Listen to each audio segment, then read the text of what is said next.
Hi everyone. तो आज की इस वीडियो में बात करने वाले हैं एल्काइल एमाइड्स कंपनी के बारे में। तो इस कंपनी ने कल ही अपने क्वार्टर्स अनाउंस किए हैं, तो हम इसके क्वार्टर्स रिजल्ट्स देखेंगे। साथ में इस कंपनी का बिजनेस मॉडल प्लस इसका हम टेक्निकल एनालिसिस भी देखेंगे। तो ये जो स्टॉक है ये काफ़ी पॉपुलर स्टॉक हुआ है, क्योंकि इंडिया के popular fund manager mister Saurabh Mukherjee उन्होंने उनके पोर्टफोलियो में स्टॉक है। तो उन्होंने अपने काफ़ी इंटरव्यू में स्टॉक के बारे में बताया था, तो काफ़ी रिटेल इन्वेस्टर ने इस स्टॉक में इन्वेस्टमेंट किया था। जैसे अगर आप इन्वेस्टर सेक्शन में देखो तो आज से 2 साल पहले इस स्टॉक में करीब 2 लाख से ज़्यादा लोगों ने इन्वेस्टमेंट कर रखी थी, और आज ये नंबर कम होकर 1,25,000 हो गया है। मतलब कई सारे लोगों ने इस स्टॉक से एग्जिट किया है, क्योंकि स्टॉक में काफ़ी करेक्शन देखा गया पिछले 1-2 सालों के अंदर।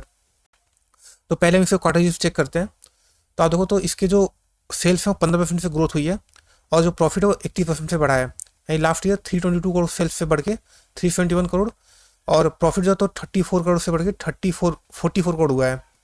तो वैसे तो ईयर ऑन ईयर बेसिस पे इनका सेल्स एंड प्रॉफिट दोनों बढ़ा है, बट क्वार्टरली तो काफ़ी ज़्यादा डिक्रीज हुआ है।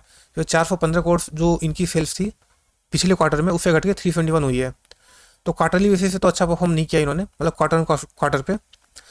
हालांकि हमारी एक्सपेक्टेशन से कुछ नहीं होता। हम एक बार देखते हैं ब्रोकर्स की एक्सपेक्टेशन क्या थी। तो यहाँ पे मनी कंट्रोल की साइट है, ठीक है। तो इनके यहाँ से एक बार हम इधर सर्च करते हैं एल्काइल एमाइन्स।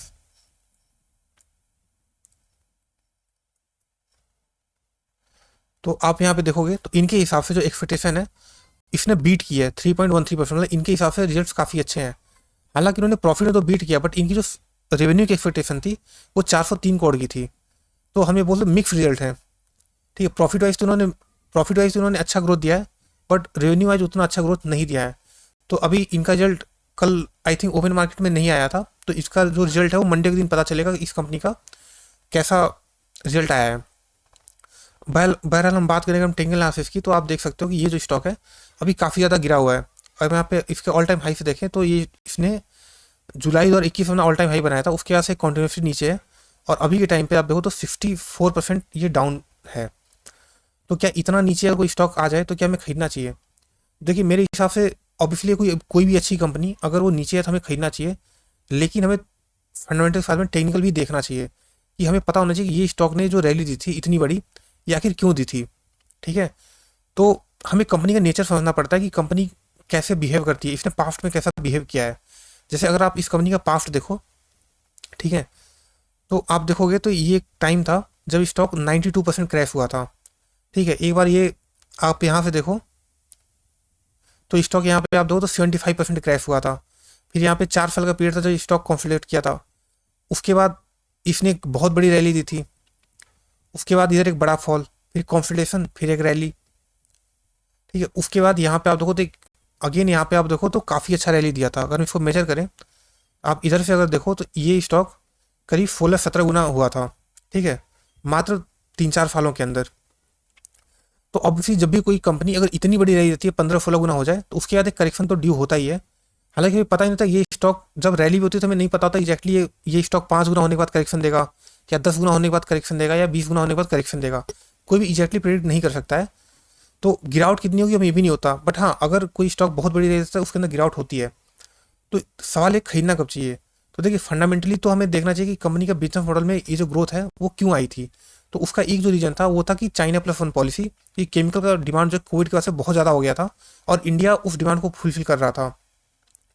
चाइना के अंदर कई सारी फैक्ट्रियाँ बंद हुई थी, इस वजह से केमिकल कंपनीज के अंदर बहुत बड़ा बूम आया था। बट क्या वही केमिकल कंपनीज अपनी जो पुराना चीज़ था क्या उसको हासिल कर पाएंगी? मतलब जो इनकी पुरानी सेल्स एंड प्रॉफिट थी जो इस दौरान आई थी, क्या इसको वापस वो ला पाएंगी? तो देखिए थोड़ा मुश्किल है, ठीक है।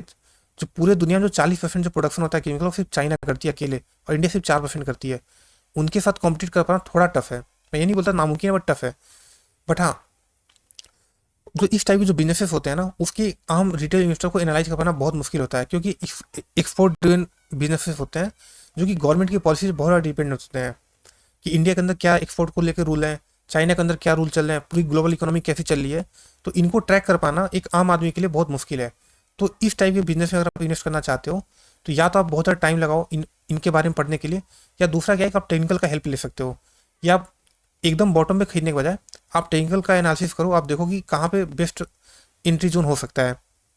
जैसे इस केस में अगर हम देखें तो आप देखो तो ये स्टॉक ने जो रैली दी थी उसके बाद ये नीचे आया था, साफ करेक्शन हुआ था। उसके बाद देखो तो ये कंटिन्यूसली इसके जो टॉप है ना वो नीचे की तरफ शिफ्ट हो रहे हैं। मतलब यहाँ पे इसने टॉप बनाया, फिर अगला टॉप यहाँ पे, फिर अगला टॉप यहाँ पे, मतलब स्टॉक नीचे आता है, फिर ऊपर जाता है, सेलिंग आ जाती है, फिर नीचे आता है, ऊपर जाता है, सेलिंग आती है। तो आप देखो एक बार भी ये स्टॉक अपने जो पुराना जो इसने टॉप बनाया उसको ब्रेक नहीं कर पाया। ठीक है, अगर हम इसको एक टॉप माने तो इसने एक बार कोशिश किया पर सस्टेन नहीं हो पाया। तो इस टाइप के स्टॉक में ना जो काफ़ी ज़्यादा 60-70% क्रैश हो जाते हैं, हमें इंतजार करना चाहिए एक बार बॉटम पे आके ये कोई एक टेक्निकल चार्ट पैटर्न बनाए, ठीक है, उसके बाद हम स्टॉक के अंदर एंट्री करें। क्योंकि जैसे किसी ने अगर यहाँ पे खरीदा हो, सोचा कि यार ये स्टॉक 40% गिरा है, अब मुझे खरीद लेना चाहिए, जैसे आप यहाँ पे देखो तो ये 45% करेक्शन था, और किसी ने यहाँ पे खरीदा ये सोच के कि यार स्टॉक बहुत गिर गया, अब कितना गिरेगा। तो अब देखो अब ये स्टॉक वहाँ से भी काफ़ी ज़्यादा गिर चुका है। ठीक है, अगर हम स्टॉक यहाँ से देखें तो वो स्टॉक यहाँ से भी 34% गिर चुका है। तो अगर किसी ने यहाँ पे खरीदा होगा तो उसका अभी 35% लॉस चल रहा होगा। तो इसलिए हमें इंतजार करना चाहिए कोई बॉटम पे कोई टेक्निकल चार्ट पैटर्न बने। और टेक्निकल चार्ट पैटर्न कैसा हो सकता है, जैसे मान लीजिए ये इसका एक टॉप है, यहाँ से गिरा फिर ऊपर गया और इसने इसको ब्रेकआउट दिया। हालांकि यूजली एक बार ब्रेकआउट नहीं हो पाता है क्योंकि यहाँ पे सेलर्स होते हैं। तो यहाँ पे गया, सेलिंग आई, नीचे आता है और अगेन इस लेवल पे ना आए बल्कि पहले ही घूम जाए, तो वो चीज़ दिखाता है कि बायर्स स्ट्रांग है। बायर्स जो नीचे खरीदने को तैयार थे अब थोड़ा ऊपर पे भी खरीदने को तैयार है और डिमांड आ रही है इस कंपनी के अंदर। तो अगर इसको ब्रेकआउट देके ऊपर जाए देन वहाँ पे थोड़ा कन्फर्मेशन होता है कि हाँ अब ये कंपनी का बिजनेस थोड़ा सुधर रहा है, ठीक, और आने वाले टाइम में ये कंपनी अच्छा करेगी। तो वही एक मोमेंट होता है जहाँ पे आप खरीद सकते हो।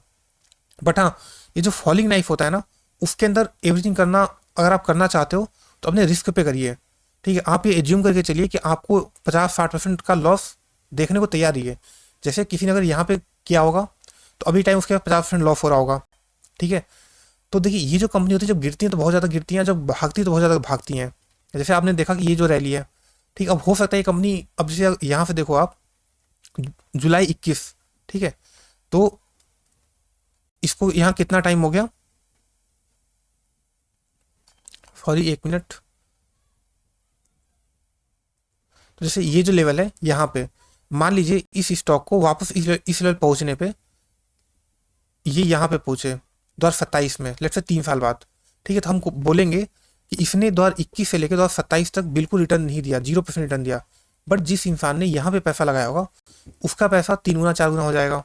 ठीक है, तो ये एक फ़ायदा होता है किसी स्टॉक को नीचे खरीदने का। ठीक है, लेकिन अगेन वही बात है कि अगर आप नीचे खरीद रहे हो तो वो वहाँ से और नीचे जा सकता है, तो आपके अंदर वो पेशेंस होना चाहिए उस लॉस को देखने का। और वो पेशेंस कैसा आएगा, जब कंपनी के आप फंडामेंटल्स देखो। फंडामेंटल्स में कैसे, जैसे कंपनी कितना एक्सपेंशन कर रही है, कितने उसके सेल्स प्रॉफिट बढ़ रहे हैं, ठीक, वो कितने नए मॉडल्स लगा रही है। तो जैसे इस कंपनी का बैलेंस शीट चेक करें, ठीक है, तो आप देखो तो इस कंपनी जो सबसे अच्छी बात क्या है कि इस कंपनी के रिजल्ट काफ़ी अच्छे हैं। मतलब कंपनी में 1300 करोड़ का खुद का पैसा है और ये रिजल्ट कंपनी के लगातार बढ़े हैं। कंपनी जो बोरिंग से जो कंपनी जो कर्जा था वो कर्जा बहुत ज़्यादा घट गया है। अब देखो एक टाइम कंपनी के ऊपर 181 करोड़ का कर्जा था मैक्सिमम, और इस कंपनी ने उस कर्जे को घटा के आज कल 2 करोड़ का कर्जा बता। मतलब ये कंपनी जो है वो डेट फ्री कंपनी है। ठीक है, इसके ऊपर डेट जो है वो बिल्कुल नहीं है। ठीक है, बिल्कुल भी इस कंपनी को डेट नहीं है, कर्जा बिल्कुल भी नहीं है। और साथ में केमिकल कंपनी होती है उनको लगातार एक्सपेंशन करना होता है क्योंकि कंपटीशन बहुत ज़्यादा होता है। ठीक है, क्योंकि केमिकल कंपनी एक रॉ मटेरियल बनाती है और रॉ मटेरियल में प्राइसिंग पावर नहीं होती है, तो आप जितना सस्ता बना सकते हो उतना ही आपके लिए अच्छा है। तो उसके लिए आपको एक्सपेंशन करना बहुत जरूरी है। तो अगर हम कंपनी एक्सपेंशन देखें तो आप देखो तो कंपनी बहुत ही दबा के एक्सपेंशन किया है। आप देखो कुछ साल पहले तक इस कंपनी के पास 300-400 करोड़ के रेंज में इनका फिक्स्ड एसेट्स थे। इनके जो फैक्ट्री, लैंड, बिल्डिंग ये सब थी करीब 300-400 करोड़ का था। आज इनके पास 1000 करोड़ का इनके पास इन्होंने एक्सपेंशन कर रखा, मतलब करीब 2.5 टाइम्स। ठीक है, 2.5 गुना इन्होंने एक्सपेंशन किया है। ठीक है, 2.5 गुना इन्होंने एक्सपेंशन किया है। तो ऑब्वियसली ये कंपनी बहुत ही अच्छी है। ठीक है, लेकिन आप ये बोलो कि कंपनी अच्छी है तो गिरी क्यों? गिरी इसलिए क्योंकि इस कंपनी जो बिजनेस का जो नेचर है ना ऐसा ही है गिरने का, कि पहले गिरावट फिर तेजी, फिर गिरावट फिर तेजी, और जब गिरती है तो बहुत ज़्यादा गिरती है, जब भागती है तो बहुत ज़्यादा भागती है। तो इसलिए पेशेंस का गेम है। अब हो सकता है ये कंपनी यहाँ से और ज़्यादा नीचे गिर जाए। ठीक है, कोई गारंटी नहीं, क्योंकि हमने पास्ट में देखा ये कंपनी 90-90% गिर चुकी है। बट हाँ, ये गारंटी है कि जब, मतलब गारंटी तो नहीं हुई, ठीक है, जस्ट कहीं निकल जाता मुंह से, बट संभावना होती है कि अगर स्टॉक बहुत नीचे गिरा है तो जब कंपनी में रिवाइवल आएगा तो स्टॉक काफ़ी ज़्यादा जाएगा भी, क्योंकि इस कंपनी के नेचर में ऐसा है। क्योंकि बिजनेस साइकिलिक बिजनेस होते हैं, जो केमिकल बिजनेस होते हैं वो साइकिलिक बिजनेस होते हैं। तो ये इस टाइप के बिजनेसेस होते हैं। बाकी ये कि अगर आपको खरीदना है तो ऑब्वियसली अगर आप फॉलिंग नाइफ में इन्वेस्ट करना चाहते हो, ठीक, गिरते हुए शेयर में इन्वेस्ट करना चाहते हो, तो अपने रिस्क पे करिए। ठीक है, ये मानते हुए कि आपको बहुत ज़्यादा लॉस भी देखने को मिल सकता है। अगर आप उतना लॉस नहीं देखना चाहते हो तो कोई एक चार्ट पैटर्न बनने का इंतजार कीजिए कि नीचे कोई चार्ट पैटर्न बने, हम उसके बाद खरीदेंगे। तो ऑब्वियसली थोड़ा सा आपको महंगा मिलेगा, बट श्योरिटी रहेगी कि आपको लॉस थोड़ा कम देखने को मिलेगा। और ये स्टॉक कब भागेगा उसके लिए आप इंतजार कर सकते हो सकता है 4 साल 5 साल तक स्टॉक स्टॉक बिल्कुल ना चले और फिर सीधा 2 साल में 10 गुना हो जाए। ठीक है, क्योंकि आप कोई भी केबल कंपनी की स्टॉक उठा के देखो, वो हमेशा ऐसे ही चलती हैं। तो ये जो वीडियो मैंने बनाया है ये सिर्फ एजुकेशनल पर्पज के लिए, ठीक है, कहीं बाई एंड सेल का रिकमेंडेशन नहीं है। होप आपको वीडियो अच्छा लगा हो। ऑब्वियसली आपको खुद से मतलब इस टाइप की कंपनी को देखना चाहिए एक बार। ठीक है, अगर हम एक बार इन्वेस्टर का बात करें तो आप देखो तो अभी हाल ही में एफ ने थोड़ा सा इसको उठाया है, डी ने थोड़ा बहुत उठाया है और पब्लिक ने माल बेचा है। तो ये थोड़ा बहुत संकेत है कि शायद अब यहाँ से कंपनी रिवाइवल दे सकती है। ठीक है, दे सकती है और संभावना है, गारंटी नहीं है। तो उम्मीद है आपको वीडियो अच्छा लगा है। अगर आपको वीडियो अच्छा लगा है तो आप प्लीज़ वीडियो को लाइक कीजिए और मेरा चैनल भी छोटा है तो आप चैनल को भी सब्सक्राइब कर सकते हो। Thank you.